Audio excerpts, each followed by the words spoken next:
no capítulo 102, Salmos capítulo 102,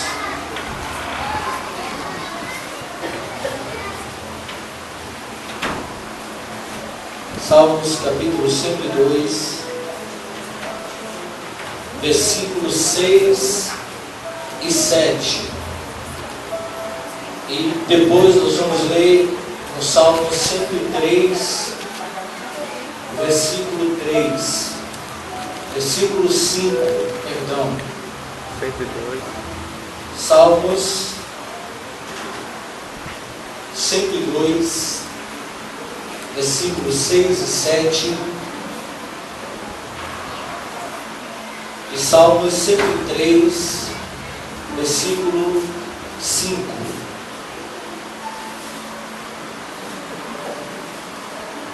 Diz assim o versículo 6 e 7 do capítulo 102.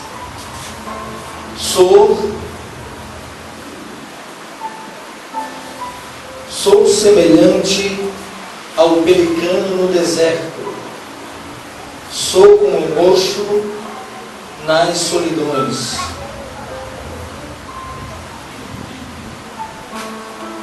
Versículo 7. Velo e sou como um pardal solitário no telhado. Agora, capítulo 103, versículo 5. Quem enche a tua boca de bens, de sorte que a tua mocidade se renova como a águia. Amém? Por favor, curva a sua cabeça, por favor. Pai, muito obrigado. Eu te louvo, meu Pai, por esse momento de estudo da palavra do Senhor. Te agradeço, Pai, por cada irmão que está aqui presente, por cada vida, ó Deus, aqui presente. Que o Espírito do Senhor nessa noite possa nos agraciar, possa nos dar graça, possa nos fortalecer. Pai, eu te peço a graça do Senhor nessa noite, para que eu possa, Senhor, com precisão, conforme o Teu Espírito Santo, Senhor, nessa noite, transmitir a Tua palavra para a Sua igreja. Ó Pai, o Senhor sabe que sem o Senhor nada somos, que o Senhor é o nosso tudo. Portanto, Senhor, nós estamos aqui nessa noite para aprender do Teu Espírito. Ministra a Tua palavra, a vida do Teu servo e a Tua igreja, Senhor, nessa noite. Pai, dá-nos a graça do conhecimento.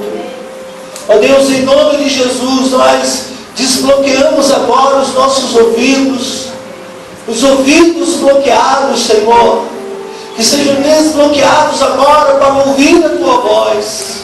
E nós bloqueamos os nossos ouvidos espirituais para a voz do diabo, Senhor. Nós queremos somente ouvir a Tua voz. Senhor, que essa palavra possa estar, Senhor, ser aplicada ao nosso coração, que ela seja escrita, Senhor, em nosso coração nessa noite. Nós te louvamos e te agradecemos em nome de Jesus. Você pode dizer glória a Deus? Glória a Deus. Queridos, nós vamos hoje se tratando. Perdão.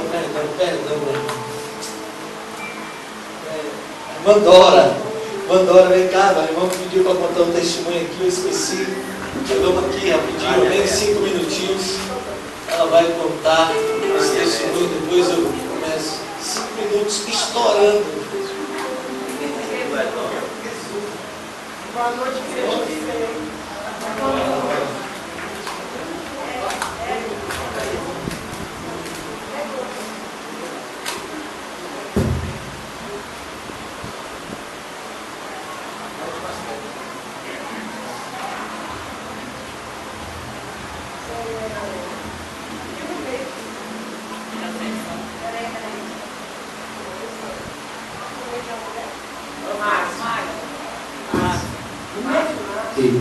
Ei. estava um calor muito grande. E eu fui beber água e a água estava super quente. Eu pedi água, eu queria fazer uma cara. Mas ainda o vizinho assim.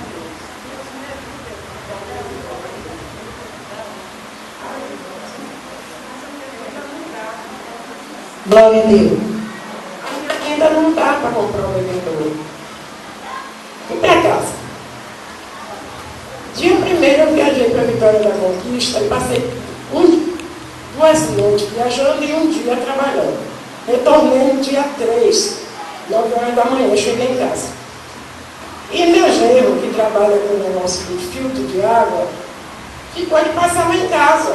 Ia fazer um trabalho aqui em Santa Marta.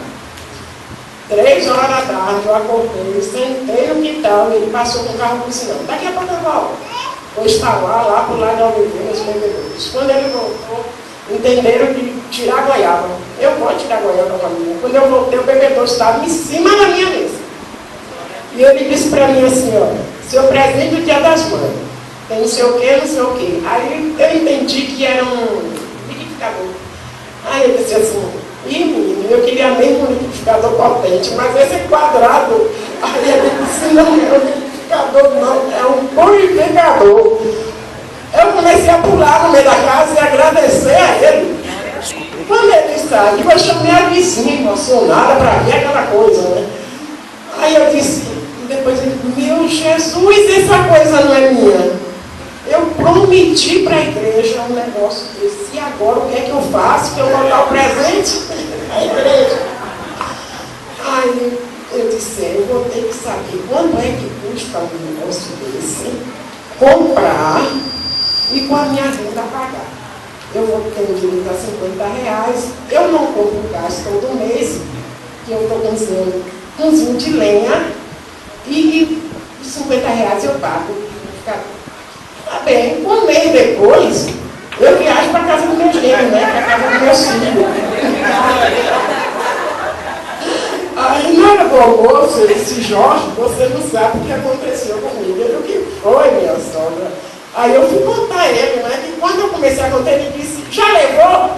Eu disse, não, que eu não ia levar sem falar com você. Oh, minha sogra, leve, que eu me dou outro.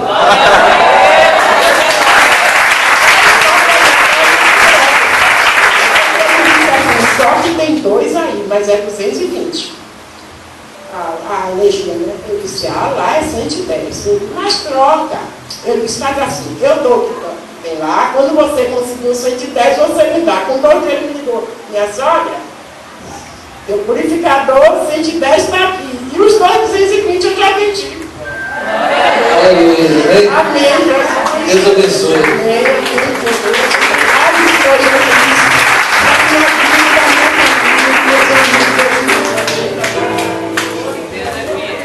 Glória a Deus.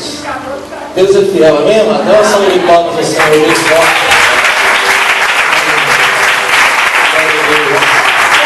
Que Deus dá e ser guardado, né? Deus é fiel. Como que Deus é bom, né? Deus é bom. Então está ali um purificador, nós vamos beber água gelada em nome de Jesus, né? Glória a Deus. Então vamos lá, queridos.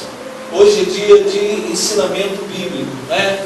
Eu gosto de dia de ensinamento bíblico, porque isso me força, né? Claro que eu leio a palavra, eu estudo a palavra, mas parece que é algo diferente. Os irmãos, só para os irmãos terem ideia, eu já começo a pensar na ministração de quinta-feira, no domingo à noite, quando termina o culto. Eu já fico agoniado, já fico para poder preparar a palavra para estar aqui para ensinar os irmãos. E lendo esse salmo, meu amado, nós vamos tirar alguns ensinamentos aqui dessa palavra. Eu gosto muito de meditar nos salmos de Davi. Os salmos de Davi foram salmos vividos, né? Davi viveu aquilo que ele escreveu. E todas as vezes que eu estudo o salmo de Davi, é como eu me transportasse para o lugar dele e me assentasse e vivesse aquilo que Davi estava vivendo ou viveu. E aqui no salmo 102, ele fala de 4 animais. E nós vamos nessa noite estudar um pouco sobre o que esses animais podem nos ensinar. Eita, pastor, o pastor agora pirou de vez. Como é que o crente vai aprender com o animal? Aprende sim, né? Lá no livro de Eclesiastes, se eu não me engano, 6:6, a Bíblia diz o quê? Vai ter com a formiga, ó, preguiçoso. Aprender com a formiga, é isso que o Senhor está dizendo. Mas, queridos, nós vamos meditar já nesses 2 versos, 3 versos que nós lemos. Mas Deus, Ele nos criou, e isso é ciência, meus amados irmãos. Deus nos criou como seres racionais. Nós somos o único ser racional na face da terra, que pensa, né, que medita, que raciocina, que põe em prática, que executa o pensamento desenvolvido. Então Deus nos criou como seres racionais. Agora, infelizmente, muitas vezes nós parecemos que somos seres irracionais, né? Que não pensamos, que não agimos segundo a imagem e semelhança de Deus. E isso entristece a Deus. Aqui em Eclesiastes, capítulo 3, versículo 18, vocês observam o que o sábio Salomão fala, inspirado por Deus. Preste bem atenção. Eclesiastes 3:18 disse ainda comigo: é por causa dos filhos dos homens, para que Deus os prove, e eles vejam que são em si mesmo como os animais. Fala misericórdia. Eclesiastes capítulo 3. O sábio está alertando para alguém que os filhos dos homens, o que Deus estaria provando, para que eles ouvissem, que em si mesmo eles seriam como animais. Não raciocinavam, não pensavam, não tinham decisões e agiam na irracionalidade. Mas onde é que eu quero chegar? O ser humano, queridos, ele chegou a tal ponto de Deus usar animais irracionais para nos ensinar alguma coisa. Mas vamos ver aqui. E isso é triste, porque quando Deus chega nesse estágio, é porque faltou homem para Ele usar. Não é verdade? A Bíblia diz, e lá em Ezequiel, se não me engano, 22, me falha a memória, e procurei um homem que estivesse como-se na brecha e não achei nenhum. Não achei nenhum. Eu falei aqui de Balaão na terça-feira. Por que Deus teve que usar a mula?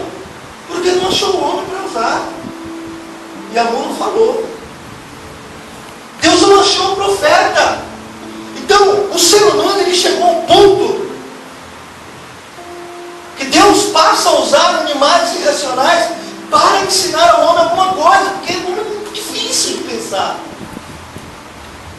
Isaías 1, versículo 3, eu gosto muito desse versículo, muito. Já preguei sobre um tema com esse versículo. O boi conhece o seu possuidor. Inteligência, né? Inteligência animal. O jumento, o dono da sua manjedoura. O meu povo não me entende. Meu Deus, que reclamação. A primeira vez que eu li esse versículo, versículo eu senti vergonha de Deus. É como que eu pegasse o travesseiro e colocasse a minha cabeça debaixo para Deus não olhar para mim. Quantas vezes Deus fala conosco e nós não ouvimos? E nós falamos que o nosso cachorro vem para aqui, ele vem. Né? Falamos que o nosso cachorro quieto, ele quieta, assenta, ele assenta. O Senhor está dizendo aqui, o boi conhece o seu possuidor. Né? Eu tenho uma pastora amiga nossa aqui na fazenda, que quando não é o boiadeiro não, como é que chama? O vaqueiro chega, os bois vêm tudo chegando atrás dele, acompanhando ele. Né? Quando ele está distante, que ele chama, os bois tudo vem. E o jumento, o Senhor usa a expressão de jumento, que muitos dizem que o jumento é orelhudo, né? É burro. Segundo a Bíblia aqui, ele é muito inteligente e obediente. O jumento conhece a sua manjedoura, o Senhor reclama, mas o meu povo não entende. O boi conhece o possuidor, o jumento reconhece o seu dono, mas o meu povo não ouve minha voz e não entende. Vergonhoso, né? Eu tenho alguns exemplos aqui, eu só vou citar, eu não vou falar sobre esses exemplos, que Deus usou animais, porque faltou homem para ele usar. E aí eu coloquei aqui como exemplo a mula e Balaão. Por que Deus usou a mula? Porque faltou a espécie humana para ele usar. E aí ele usa a mula. Nós temos a pomba e o corvo. Por que Deus usou a pomba e o corvo? Para ir buscar uma mensagem e trazer para o seu povo que estava na arca, porque o ser humano que deveria fazer isso estava morto. Por quê? Por causa do pecado. Nós temos um exemplo aqui do grande peixe que engoliu Jonas. Ser racional, desobediente. Vai para Nínive, ele pega barco e desce para Tarsis. Aí volta um homem, um profeta, para Deus usar. Tá bom, eu vou usar o peixe, seu débil. E aí Deus usa o peixe para fazer com que Jonas reconheça que ele é Deus. E Deus ordena, olha aqui, grande peixe. Alguns dizem que é baleia, não é, né? A Bíblia não fala de baleia.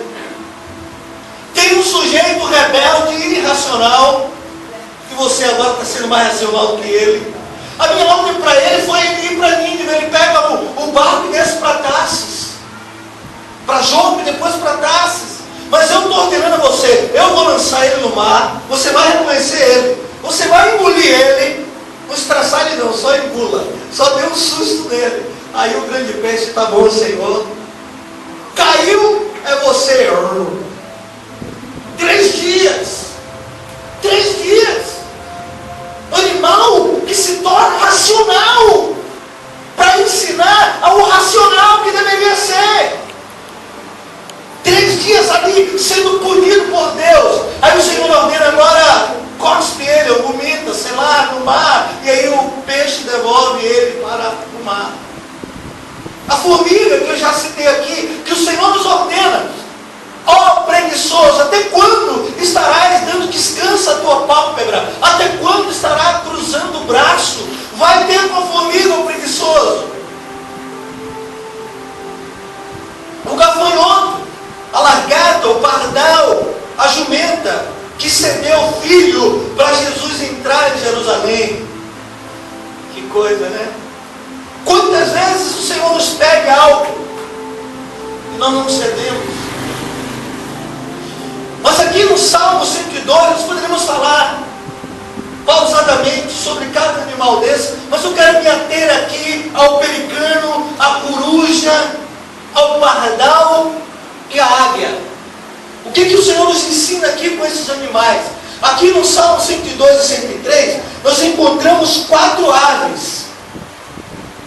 E essas 4 aves falam do estado espiritual do salmista e representam muito bem 4 tipos de crentes que estão dentro da igreja. Observe, Davi aqui se sente como esses animais. Nós vamos estudar isso aqui agora. Nós temos aqui nessa passagem o exemplo do pelicano, da coruja, que é o mocho, do pardal e da estudar primeiro, vamos fazer um paralelo aqui do crente pelicano. O que é isso? Davi fala aqui no versículo 102, capítulo 102, versículo 6. Eu sou semelhante ao pelicano no deserto. Existe crente que estão dentro da igreja, que estão como um pelicano no deserto. Mas por que Davi falou isso? Deixa eu explicar primeiro quem é o pelicano. Fui pesquisar um pouquinho sobre ele, para ter mais ou menos uma ideia sobre esse animal. E o pelicano, ele é uma ave de pescoço muito longo, né? Ele mede aproximadamente uns 90 centímetros de altura, tem uma envergadura de aproximadamente 2,75 metros, envergadura de asas abertas, um bico muito bem comprido e uma papada embaixo que ele acumula, reserva peixes, né? Então ele come peixes grandes.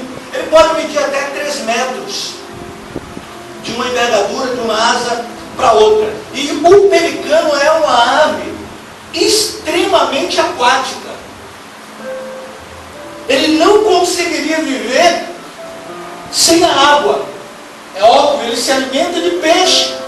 Ele é uma ave aquática, vive na água. Mas o salmista aqui, ele está tão desanimado. Eu estou falando aqui do crente pelicano. Eu não sei como está o seu estágio hoje dentro da igreja.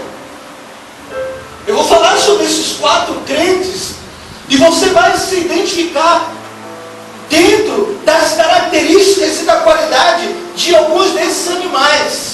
Para o seu irmão, diga: Deus vai falar com você.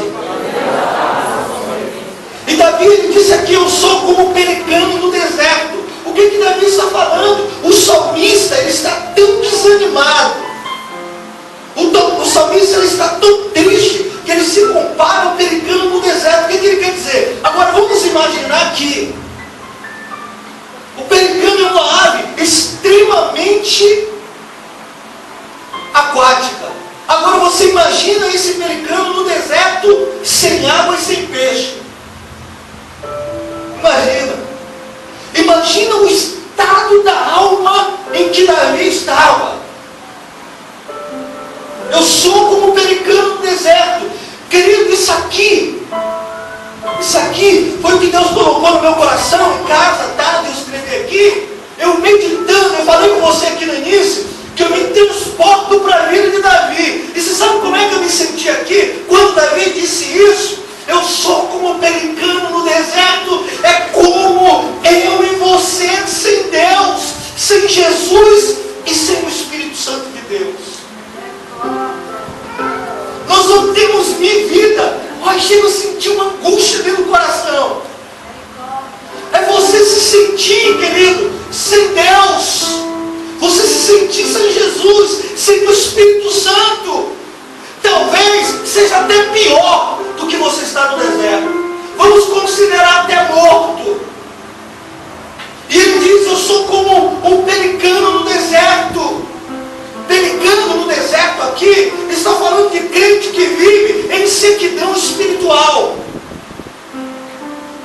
Como está o seu nível espiritual hoje com Deus?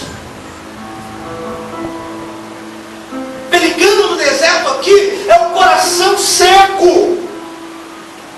Ele não consegue amar, ele não consegue perdoar, ele não consegue largar o pecado, ele não ouve o bom conselho.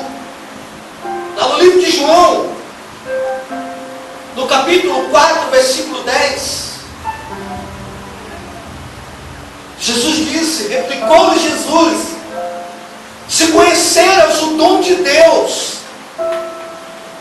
e quem é o que te pede, dá-me de beber, tu lhe pedirias, e ele lhe daria água viva. Eu não sei se você está vivendo no deserto, mas eu quero dizer com esse versículo de João 4, versículo 10, que a fonte da água da vida está muito bem perto de você. Se você está vivendo no deserto, é porque você quer. Se você está se sentindo como um pelicano, é porque você quer. A fonte da água da vida está bem pertinho de você. Deixa eu te dizer uma coisa, meu amado. Uma das estratégias de Satanás é secar a vida de nosso coração.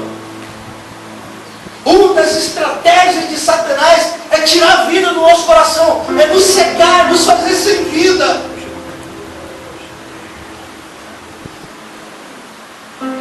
É não permitir que o nosso coração gere vida. E aí nós vamos gerar o quê? Palavras de morte. E palavras de morte são palavras do quê? São palavras secas, consequentemente sem vida. Aí a sua boca não vai sair louvor a Deus. As suas palavras serão ásperas. As suas palavras serão agressivas. Crente no deserto, pelicano, fora do seu habitat natural. Está faltando Deus na minha vida. Está faltando Deus na sua vida. Está faltando o Espírito Santo na minha vida. Está faltando o Espírito Santo na sua vida. Nós vivemos em sequidão.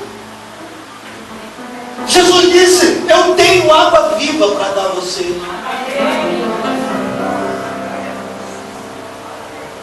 Nossas palavras ficam secas. Colossenses capítulo 4, versículo 6. A Bíblia diz: a vossa palavra seja sempre agradável, temperada com sal, para saber de como deveis responder a cada um. Eu estou falando aqui de sequidão. Palavra agressiva. Nós somos secos, nós somos frios. A nossa palavra não tem vida, não gera vida, porque está faltando água. Nós estamos no deserto.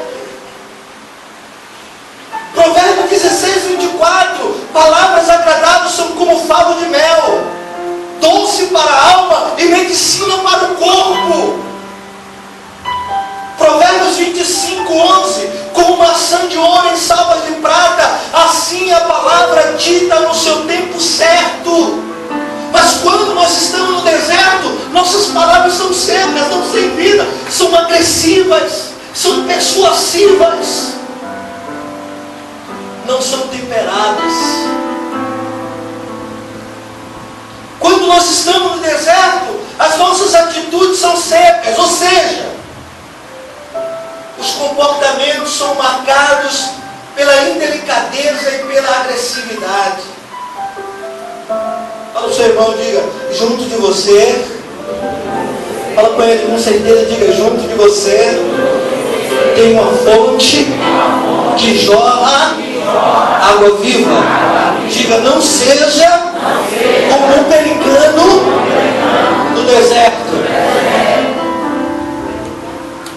O segundo animal que Davi faz menção aqui é a coruja. Ele diz: eu sou como a coruja.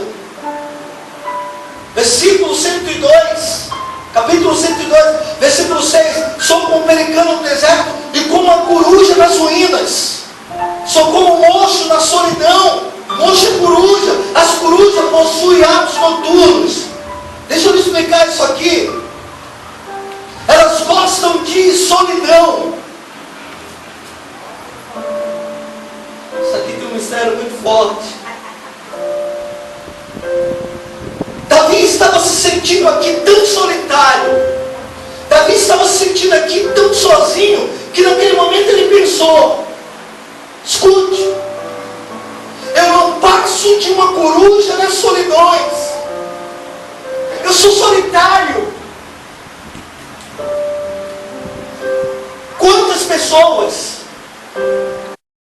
que vêm na igreja e não conseguem ter comunhão um com o outro? Eu não consigo entender isso. Eu nunca gostei, a minha esposa sabe disso, de terminar culto e ficar na porta da igreja conversando. Eu não gosto. Eu não gosto. Eu não gosto. A não ser que seja para acertar uma agenda, alguma coisa. Mas por quê? Porque eu gosto de ouvir a palavra. E quando terminar, eu ir para casa remoer. E muitas vezes nós ficamos na porta da igreja batendo papo. Nós terminamos esquecendo. Surge uma conversa, surge outra, surge uma conversa, surge outra. E aí nós terminamos esquecendo daquilo que nós ouvimos. Mas você precisa ter comunhão com o irmão. Tem crente que não fala com o irmão na igreja. Você não é obrigado a estar na igreja falando mal de ninguém, não deve. Mas comunhão com o seu irmão você precisa ter. Porque a Bíblia diz, se dissermos que temos comunhão com Ele e não temos comunhão com o nosso irmão, nós somos mentirosos e não há verdade em nós. Então existem muitos crentes que estão dentro da igreja que são crentes coruja, são solitários, são pessoas angustiadas, estão no meio de muita gente, mas são solitárias, não têm amigos,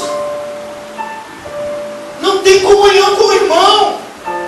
Davi disse, eu sou como uma coruja na solidão. E aqui ele está falando do crente que não quer viver em família, não quer ter comunhão com os irmãos. Nós precisamos ter comunhão com o irmão. Nós precisamos viver em unidade. Sabemos, e disso não negamos, queridos. Uma das coisas mais difíceis é você unir pessoas. Por incrível que pareça. É mais fácil você unir um gato e um cachorro do que você ter uma unidade 100%.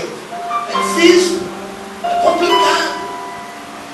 Uma das maravilhas que acontece na igreja é que Deus faz essa unidade acontecer na diversidade. Né? Na igreja Deus faz o médico se relacionar com o pedreiro. Não é verdade?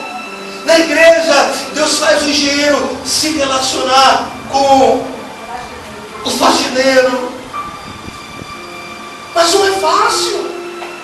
É difícil. Para isso, nós precisamos viver em unidade. Tem uma palavra que eu gosto muito. Muito. Uma das orações de Jesus lá em João 17. E aí dá um peso muito forte. Muito forte. Quando o Senhor ora a Deus dizendo, Pai, eu peço para que eles sejam um, a fim de que o mundo creia que o Senhor me enviou.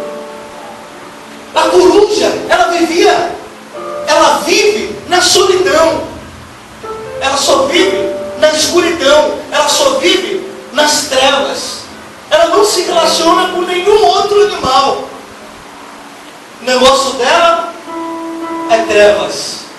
O negócio dela é escuridão. O negócio dela é noite. O negócio dela é solidão. E tem muitos crentes vivendo assim. Vivendo nas trevas. É crente da noite. Não tem comunhão com o seu irmão. Agora o Senhor está aqui em nome de Jesus para nos unir. Amém, queridos? Amém. Fala para o seu irmão, diga, não seja solitário. A unidade é algo muito importante para Deus. Nós temos um livro lá em casa, esqueci até o nome dele agora. Eu tirei uma ilustração dele para tentar retratar aqui a importância de vivermos em comunhão. E essa história fala de dois porcos espinhos que viviam em uma floresta onde tinha muito frio e muita neve. Preste muito bem atenção. Você vai entender. Relacionamento é desafio. Já é desafio a dois. Imagina na diversidade. Cada cabeça, como diz o mundo, uma natureza, né? Uma maneira de ser, de agir. É difícil. Mas eu quero retratar isso aqui nessa história agora. Preste bem atenção. Diz a história: durante a era glacial, muitos animais morriam por causa do frio. Os porcos espinhos, percebendo a situação,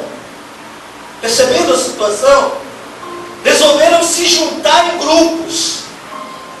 Assim se agasalhavam e se protegiam mutuamente. Mas os espinhos de cada um feriam os companheiros mais próximos, juntamente os que ofereciam maior calor. Preste bem atenção, que complicação isso aqui. Por isso, eles decidiram se afastar um dos outros e voltaram a morrer congelados. Então precisaram fazer uma nova escolha: ou desapareciam da terra, exterminavam a sua espécie, ou aceitavam os espinhos dos companheiros. Com sabedoria, decidiram voltar e ficar juntos. Assim eles aprenderam a conviver com as pequenas feridas que a relação com outro porco mais próximo podiam causar, e assim sobreviveram. Moral da história: o melhor do relacionamento não é aquele que une pessoas perfeitas, mas aquele onde cada um aprende a conviver com os defeitos do outro e admirar suas qualidades. Amém. Bem, Senhor,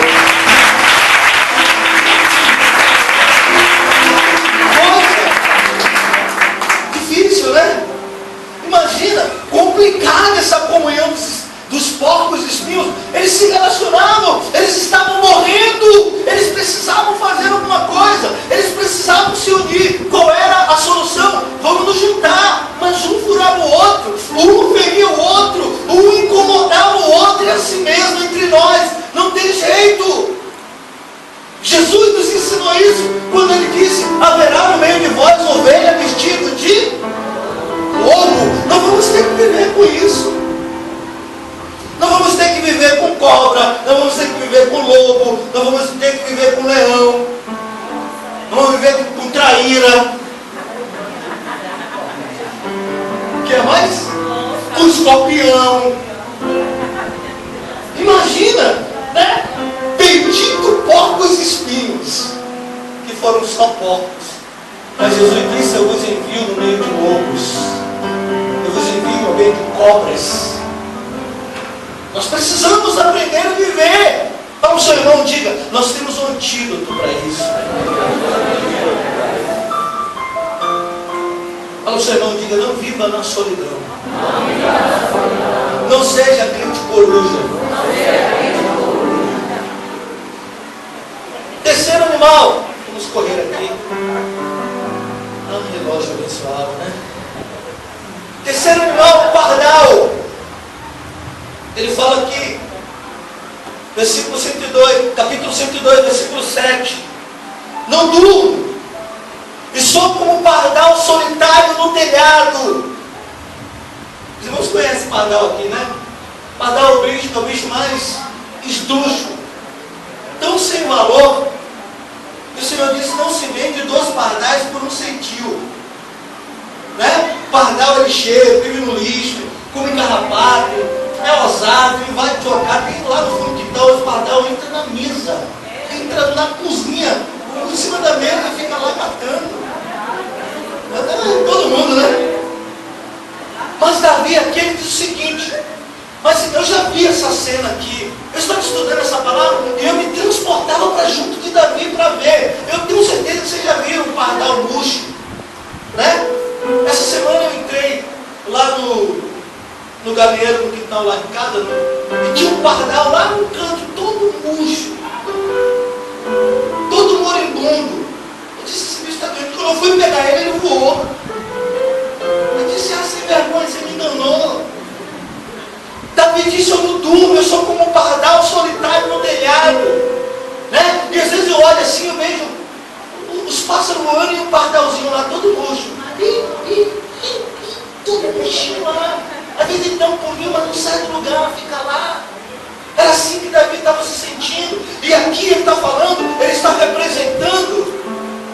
ele estava sofrendo, ele estava sozinho. Imagina, querido, é uma cena muito triste. Você vê aquele pardalzinho arrepiado, debaixo da chuva, no vento, mas ele não sai do telhado. Vai ao seu irmão e diga: sai do telhado. Vai para ele e diga: telhado é lugar vulnerável. Amém? Vai para ele e diga: telhado não é o seu lugar. Vai para ele e diga: venha para dentro de casa. Agora eu vou lhe ensinar aqui. Esses pardais, eles são espertos, né? Eles são espertos, até porque depois Davi faz menção novamente dele. Davi diz: Senhor, os pardais encontraram casas, as andorinhas ninho para si. Eu também encontrei os teus altares, Senhor, Rei meu Deus. Você pode aplaudir o Senhor? Glória a Deus. Ele observa o pardal na solidão, mas ele também observa: o pardal saiu do telhado e foi para dentro da casa. Deus está chamando você para dentro de casa. Amém. Amém? Deus não me quer telhado, você vai cair, queridos. Vai desabar. Vai chegar uma hora que a tempestade vai bater. Você tem que fugir para dentro de casa. Davi disse no Salmo 84: até o pardal encontrou casa. Para o seu irmão, diga: você precisa encontrar os árvores de Deus. Escute aqui, eu não estou falando que você está aqui sentado, não. Isso aqui é rotina. Eu estou falando da sua comunhão com Deus, da sua intimidade com Deus. Amém? Quando eu falo que você tem que sair do telhado, eu estou dizendo que você tem que sair do pátio. Pátio é lugar de sofrimento, pátio é lugar de angústia, pátio é lugar de sacrifício, pátio é lugar de tristeza. Eu estou falando que você precisa entrar no santuário. Por isso que Davi disse: eu encontrei os teus altares. Santuário, altar, é lugar de intimidade com Deus. Chega de solidão, queridos. Jesus disse: eu não vos deixarei órfão, eu enviarei o Espírito Santo, que o mundo não conhece, que o mundo não tem. Ele estará convosco e em vós. Sabe por que nós nos sentimos solitários? A Bíblia só nos dá um exemplo: a vossa iniquidade é que faz separação entre vós e o vosso Deus. Aí nós vamos nos sentir solitários, sim. Lembra quando Davi peca com Betseba? No Salmo 51, que é o seu salmo de angústia, ele diz: Senhor, não retires de mim o teu espírito, dá-me a alegria da salvação. Ele já estava se sentindo só, porque o Espírito Santo saiu dele. Fala para o seu irmão: não seja um pardal solitário.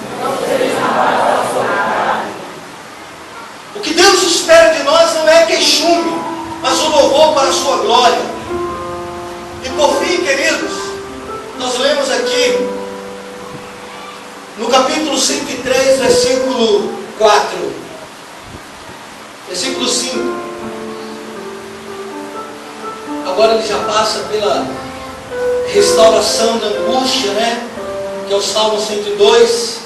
No Salmo 103 ele já convida a nós para louvarmos a Deus. E aí no versículo 5 ele diz: quem enche a tua boca de bens, de sorte que a tua mocidade se renova como a águia. Fala ao seu irmão, diga: não seja um crente pelicano, não seja um crente coruja,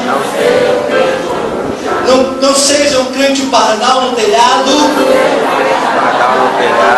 mas seja um crente águia. Por quê? A águia é totalmente diferente desses três animais. Primeiro que a águia é guerreira. É tanto que ela, em alguns países, elas são o símbolo da resistência. Elas são o símbolo da vitória. A águia é a ave que voa mais alto. Não é como o pelicano, não é como a coruja, não é como o pardal. O Salmo 40, versículo 31 diz: mas os que esperam no Senhor não são como o pelicano, mas os que esperam no Senhor não são como coruja, mas os que esperam no Senhor não são como pardal, mas diz: os que esperam no Senhor renovam as suas forças, sobem com asa como águias, correm e não se cansam, caminham e não se fartam. Você pode aplaudir o Senhor Jesus? Glória a Deus. A águia possui a melhor visão. Fala para o seu irmão que você precisa ter visão de águia. Amém? Depois você está anotando, você anota aí Salmo 103, versículo 5, Joel capítulo 2, versículo 28 e 29, depois você vê lá em casa. A águia, ela tem uma visão tremenda. Olha que visão espetacular. A águia, ela pode ver em uma visibilidade até 2.000 metros de altura. Amém? Até 2.000 metros de altura. Para o seu irmão, diga: você precisa ter visão de águia. A águia, querido, quando ela vê a tempestade, sabe o que a águia faz? Ela não é como um pelicano, correto? Ela não é como uma coruja, ela não é como um pardal. Quando ela vê a tempestade chegar, ela sobe, ela usa a tempestade a favor dela. Ela usa a corrente do vento, ela usa a força do vento, e ela voa sobre a tempestade. Ela permite que a tempestade leve ela acima dela própria, e ela voa acima da tempestade. Fala para o seu irmão, diga: Deus quer você voando acima da tempestade. Amém? Um crente maduro é como a águia. Ele não vai no meio da tempestade, ele não fica no meio da tempestade, ele enfrenta e ele voa acima da tempestade. Deus está aqui para te ajudar nessa noite. A águia, ela vive em renovação. Olha quantas qualidades diferentes, né, dos animais que nós vemos para a águia. No Salmo 103, versículo 5, de sorte que a tua mocidade se renova como a da águia. Quem pode me dar um exemplo dessa mocidade que se renovou? Caleb disse, né: Senhor, a minha idade era de 45 anos quando Moisés me prometeu. Hoje eu tenho 85 e a minha força é a mesma quando eu tinha 45 anos de idade. Renovação de força. A águia, ela renova a força. No capítulo 40, versículo 29 e 31 diz, a Bíblia diz: faz forte ao cansado e multiplica as forças ao que não tem nenhum vigor. Deus vai renovar as tuas forças nessa noite. Aí o versículo 30 diz: os jovens se cansam e se fatigam, os moços se exaustam e caem. Versículo 31 de Isaías 40: mas os que esperam no Senhor renovam as suas forças, sobem com asa como águias, correm e não se cansam, caminham e não se fatigam. Glória a Deus! O seu irmão, diga: você é águia, meu irmão. A águia, ela tem uma longevidade, vida longa. Diga: Deus tem vida longa para você. Fala para o outro lado, diga: Deus tem vida longa para você. Eu quero concluir essa ministração dizendo o seguinte, meus amados.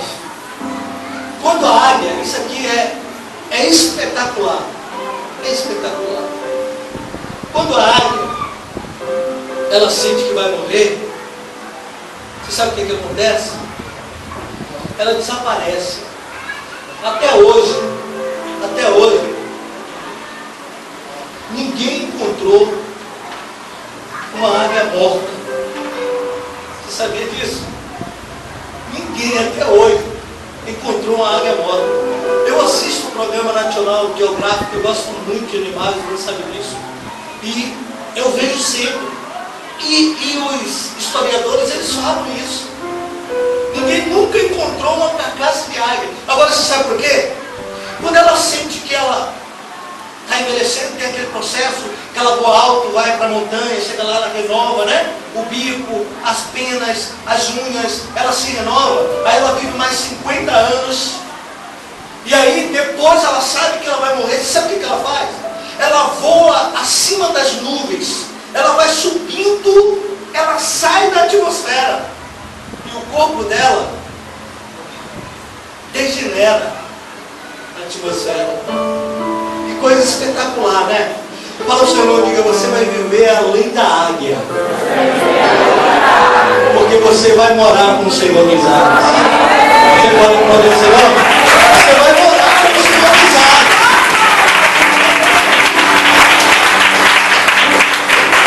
Agora deixa eu fazer uma pergunta para você aqui.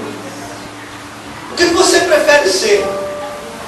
Um pelicano e morrer no deserto? Uma coruja e viver nas trevas? Um pardal e viver na solidão? Ou uma águia e voar nas alturas?